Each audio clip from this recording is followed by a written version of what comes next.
सभी के मन को मोह लेने वाले ऐसे मनमोहन श्री हरि नारायण जो कण कण में व्याप्त हैं, उनसे प्रेम करने वाले, उन पर श्रद्धा और आस्था रखने वाले सभी भगवत भक्तों को मेरा सादर प्रणाम। स्पिरिचुअल एंड इनर पीस में आप सभी का स्वागत है। आज बैसाख माह के शुक्ल पक्ष की एकादशी है, जिसकी व्रत कथा आज मैं आपके लिए लाई हूँ। इसे मोहिनी एकादशी के नाम से जाना जाता है। तो आइए हम श्री हरि नारायण के उस पावन चतुर्भुज रूप का स्मरण करते हैं, माता महालक्ष्मी का स्मरण करते हैं और माता एकादशी का स्मरण करते हैं, उनका वंदन करते हैं और भगवान श्री हरि नारायण के उस मोहिनी स्वरूप का भी हम ध्यान करते हैं, उनकी वंदना करते हैं। और इसकी पहली कथा को हम आरंभ करते हैं। संयम और श्रद्धा से युक्त होकर कथा सुनते हुए धनुर्धारी अर्जुन बोले, हे श्री कृष्ण, बैसाख माह के शुक्ल पक्ष की एकादशी का क्या नाम है? इस व्रत को करने की क्या विधि है? आप मुझे विस्तार पूर्वक बतलाएं। तब भगवान श्री कृष्ण बोले, हे पांडुनंदन, मैं एक पुरातन कथा आपको बतलाता हूँ जो महर्षि वशिष्ठ जी ने श्री रामचंद्र जी से कही थी। आप इसे ध्यान पूर्वक सुने। एक समय की बात है, श्री रामचंद्र जी महर्षि वशिष्ठ जी से बोले कि गुरुदेव, मैंने जनक नंदिनी सीता जी के वियोग में बहुत दुख पाया है। मेरे इस दुख का नाश किस प्रकार होगा? आप मुझे ऐसा कोई व्रत बतलाएं जिससे समस्त पाप और दुख नष्ट होते हों। महर्षि वशिष्ठ जी बोले, हे श्री राम, आपने बहुत सुंदर प्रश्न किया है। आपकी बुद्धि अत्यंत ही शुद्ध है और पवित्र है। आपके नाम के स्मरण मात्र से ही मनुष्य पवित्र हो जाता है। आपने लोकहित में ये बड़ा ही सुंदर प्रश्न किया है। मैं आपको इस एकादशी व्रत का महत्व बतलाता हूँ। बैसाख माह के शुक्ल पक्ष की एकादशी का नाम मोहिनी है। इस एकादशी का व्रत करने से मनुष्य के समस्त पाप नष्ट होते हैं और वह दुखों से मुक्ति पा लेता है। इस व्रत को करने से मनुष्य मोह के जाल से छूट जाता है। अतः श्री राम, दुखी मनुष्य को इस एकादशी का व्रत अवश्य ही करना चाहिए। इस व्रत को करने से मनुष्य के समस्त पाप नष्ट हो जाते हैं। अब आप इसकी कथा को ध्यान पूर्वक सुनिए। प्राचीन काल में सरस्वती नदी के किनारे भद्रावती नाम की एक नगरी बसी हुई थी। उस नगरी में विद्युत्मान नामक राजा राज्य किया करता था। उसी नगरी में एक वैश्य रहा करता था जो धन धान्य से परिपूर्ण था। उसका नाम धनपाल था। वह अत्यंत धर्मात्मा और विष्णु भक्त था। उसने नगर में अनेक भोजनालय, प्याऊ, कुएं, तालाब, धर्मशाला आदि बनवाए। सड़कों के किनारे आम, जामुन, नीम आदि के वृक्ष लगवाए, जिससे पथिकों को सुख मिलता था। उस वैश्य के 5 पुत्र थे, जिनमें से सबसे बड़ा पुत्र अत्यंत ही दुष्ट था। वह वेश्याओं और दुष्टों की संगति किया करता। इसके पश्चात जो भी समय बचता, उसे जुआ खेलने में ही व्यतीत किया करता। वह बड़ा ही नीच प्रवृत्ति का था। देवता, पितृ आदि किसी को भी नहीं मानता। अपने पिता का अधिकांश धन वह बुरे व्यसनों में ही व्यतीत किया करता। मद्यपान तथा मांस का भक्षण करना उसका नित्य का कर्म था। जब बहुत समय समझाने बुझाने पर भी वह सीधे रास्ते नहीं आया, तो दुखी होकर उसके पिता, भाइयों तथा कुटुंबियों ने उसे घर से निकाल दिया और इसकी निंदा करने लगे। घर से निकालने के बाद वह अपने आभूषणों तथा वस्त्रों को बेच बेच कर अपना गुजारा करने लगा। धन नष्ट हो जाने पर वेश्याओं तथा उसके दुष्ट साथियों ने भी उसका साथ छोड़ दिया। जब वह भूख और प्यास से दुखी हो गया, तो चोरी करने का विचार किया और रात में चोरी कर कर के अपना पेट पालने लगा। एक दिन वह पकड़ा गया, परंतु सिपाहियों ने वेश्या का पुत्र जानकर छोड़ दिया। वह दूसरी बार फिर पकड़ा गया।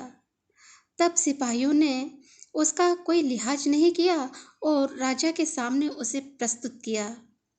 तब राजा ने उसे कारागार में डलवा दिया। कारागार में राजा के आदेश से उसे बहुत दुख दिए गए और अंत में उसे नगर छोड़ने को भी कहा गया। वह दुखी होकर नगरी को छोड़ गया और जंगल में पशु पक्षियों को मारकर पेट भरने लगा। फिर वह भेलिया बना और धनुष बाण से पशु पक्षियों को मारकर खाने और बेचने लगा। एक दिन भूख और प्यास से व्याकुल होकर भोजन की खोज में वह निकल पड़ा और कौंडिल्य ऋषि के आश्रम में जा पहुंचा। उस समय बैसाख का महीना था। कौंडिल्य ऋषि गंगा स्नान करके आए हुए थे। उनके भीगे वस्त्रों के छींटे पड़ने मात्र से ही इस पापी को कुछ सुबुद्धि प्राप्त हुई। वह पापी मुनि के पास जाकर हाथ जोड़कर प्रणाम करने लगा और उनसे प्रार्थना करने लगा, हे मुनिश्रेष्ठ, मैंने अपने जीवन में बहुत पाप किए हैं। आप उन पापों से छूटने का कोई साधारण और बिना धन व्यय किए कोई उपाय बतलाएं।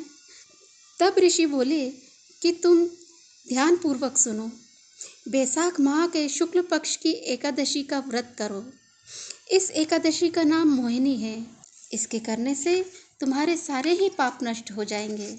मुनि के वचनों को सुनकर वह बहुत ही प्रसन्न हुआ और मुनि की बतलाई हुई विधि के अनुसार उसने मोहिनी एकादशी का व्रत किया। हे राम, इस व्रत के प्रभाव से उसके समस्त पाप नष्ट हो गए, उसके समस्त दुख नष्ट हो गए और वह मोह जाल से छूट गया। अंत में गरुड़ पर सवार होकर वह बैकुंठ धाम को प्राप्त हुआ। इस व्रत से मोह आदि भी नष्ट हो जाते हैं। संसार में इस व्रत से अन्य श्रेष्ठ कोई व्रत नहीं है। इसके महत्व के श्रवण व पठन से जो पुण्य होता है वह पुण्य सहस्त्र गोदानों के पुण्य के बराबर होता है। इसी कथा सुनने के पश्चात जब भगवान श्री राम ने गुरु वशिष्ठ से इस एकादशी की विधि को पूछा तो गुरुदेव ने सारी ही विधि उन्हें कह सुनाई और श्री राम ने इस एकादशी का व्रत पूर्ण किया। विधि विधान के अनुसार किए गए व्रत के प्रभाव से भगवान श्री राम माता जानकी के उस वियोग को सहन करने में सक्षम हो सके, अन्यथा यह वियोग उन्हें अत्यंत ही कष्ट दे रहा था। कथा का सार यही है कि मनुष्यों को सदैव ही संतों का संग करना चाहिए। संतों की संगत से प्राणी को न केवल सुबुद्धि प्राप्त होती है बल्कि उनके जीवन का उद्धार भी हो जाता है। पापियों की संगति प्राणी को नरक में ले जाती है। ऐसे दुष्ट व पापी दुख पड़ने पर साथ छोड़ देते हैं और तब व्यक्ति स्वयं को नितांत अकेला पाता है। तभी कौंडिल्य ऋषि जैसे सज्जन ही उन्हें मार्गदर्शन बतला सकते हैं। इसकी एक अन्य कथा भी है जिसका उल्लेख पद्म पुराण में मिलता है। इस कथा के अनुसार जब देव और असुर दोनों ही मिलकर समुद्र मंथन कर रहे थे, उस मंथन से 14 रत्नों के साथ में अमृत कलश निकला। इस अमृत कलश को लेकर राक्षस भागने लगे और देवता उनके पीछे पीछे भागने लगे। दोनों में युद्ध होने लगा। इसे देखकर भगवान श्री हरि नारायण ने एक सुंदर स्त्री का रूप धारण किया। इतना मनमोहक रूप था जिसे देखकर सभी असुरगण, सभी राक्षसगण उस पर मोहित हो गए। परंतु भगवान श्री हरि नारायण ने अपने चरणों को वैसा ही रहने दिया जैसे उनके चरण थे। कहा जाता है कि जो पापी प्रवृत्ति के होते हैं वो स्त्री के अन्य अंगों की ओर ही देखते हैं, परंतु जो सद्पुरुष होते हैं उनका ध्यान केवल उनके चरणों पर ही केंद्रित होता है।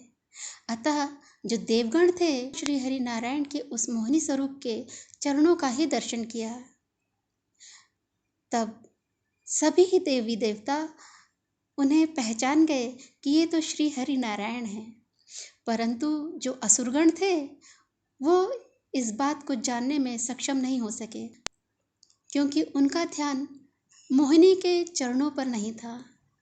मोहिनी स्वरूप धरे श्री हरि नारायण ने अपने रूप लावण्य से असुरों पर जो माया जाल डाला, उसमें फंसकर सभी असुरगण मोहिनी को अमृत कलश दे देते हैं और भगवान श्री हरि नारायण सभी देवी देवताओं को अमृत का पान कराते हैं।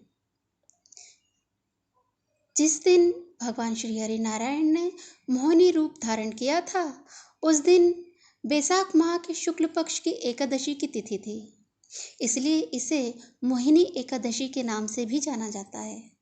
तो ये थी मोहिनी एकादशी की दूसरी कथा। तो आज के लिए केवल इतना ही। इसके आगे हम फिर मिलेंगे किसी अन्य कथा या चर्चा को लेकर। तब तक के लिए आप सभी मुझे आज्ञा दें। यदि आपको मेरा ये चैनल पसंद आता है तो आप इसे लाइक करें, शेयर करें और सब्सक्राइब करें। साथ ही बेल आइकन के बटन को आप प्रेस करना बिल्कुल ना भूलें, ताकि हमारे सारे ही नोटिफिकेशंस आपको समय पर उपलब्ध हो सकें। तो आज के लिए मैं आप सभी से आज्ञा चाहती हूँ, और जाने से पूर्व आइए हम श्री हरि नारायण के उस पावन चतुर्भुज रूप का एक बार पुनः स्मरण करते हैं, ध्यान करते हैं। माता महालक्ष्मी का स्मरण करते हैं, उनका ध्यान करते हैं, वंदन करते हैं। माता एकादशी को हम शत शत नमन करते हैं, और भगवान श्री हरि नारायण के उस मोहिनी रूप को भी हम नमन करते हैं। ऐसे मोहिनी रूप को जिन्होंने देवताओं को अमृत पिलाकर और भगवान शिव को भस्मासुर से बचाकर तथा अर्जुन के पुत्र इरावन को पत्नी का सुख देकर धन्य किया था। तो आज के लिए केवल इतना ही। जाने से पूर्व आइए पूरे भाव से और भक्ति से भरकर हम कहते हैं, हरे कृष्ण कृष्ण कृष्ण हरे हरे, हरे राम राम राम हरे हरे। जय श्री कृष्ण, जय श्री राधे। नमस्कार।